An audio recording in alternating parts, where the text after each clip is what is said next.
I'm Greg Adeline in the First Alert News Center with today's top stories, the top 5 stories on WISTV.com right now. Coming in at number 5, in Columbia, officers working to identify a burglary suspect accused of stealing over $20,000 worth of items from a home. According to police, the suspect was caught on camera by home surveillance back on August 13th. Residents say he stole silverware that dated back to pre-Civil War times and other items valued at tens of thousands of dollars. Columbia police are urging anyone with information to contact Crime Stoppers at 1-888-CRIME-SC. Coming in at number 4, in Lexington County, the South Carolina Highway Patrol is investigating a weekend crash that left one person dead. The crash happened Saturday morning around 6:20 on I-77 southbound. Troopers say that a Volkswagen sedan hit a 2011 Ford SUV. The occupant of the sedan died from their injuries. The occupant of the Ford was transported to a local hospital. The name of the victim has not yet been released by the Lexington County Coroner's Office. Coming in at number 3, a judge has set a $20,000 bond for a pair of sisters charged with criminal conspiracy.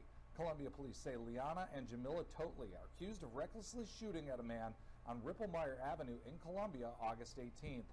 Officers confirmed the man was not hurt by the shooting. Authorities say additional arrests in this case are likely.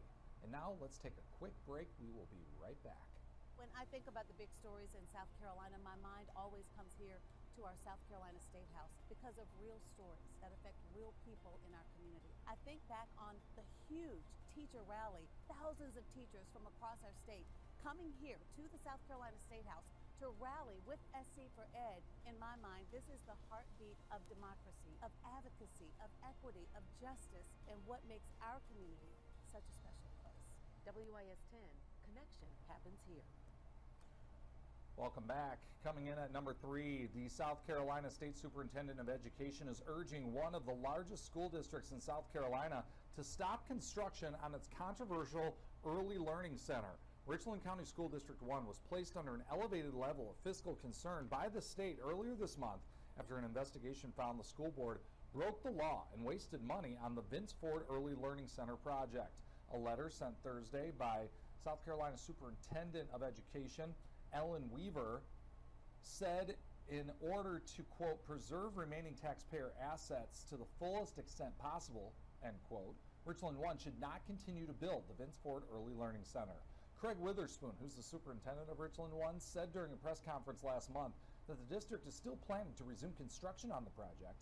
Richland 1 is now under fiscal caution, the second of 3 levels of budgetary concern that the state can apply to a district. If construction on the project were to continue without the district essentially starting over from scratch, Weaver threatened to place Richland 1 under fiscal emergency.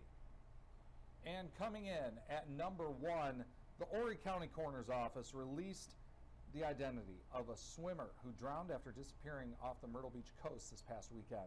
The deputy coroner says the body of Edwin Gonzalez Rosendo, a 15-year-old boy visiting from Shannon, North Carolina, was recovered Sunday night near 18th Avenue South.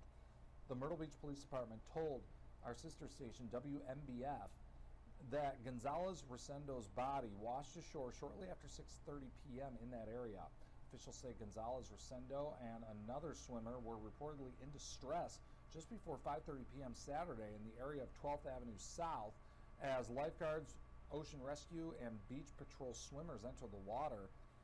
The other swimmer was rescued, but no additional information has been provided on their condition. Myrtle Beach police are investigating Gonzalez Rosendo's death. And that's all for today's top stories. But remember, you can get all the latest headlines, news, weather, and sports 24/7, 365 at WISTV.com. I'm Greg Adeline in the First Alert News Center.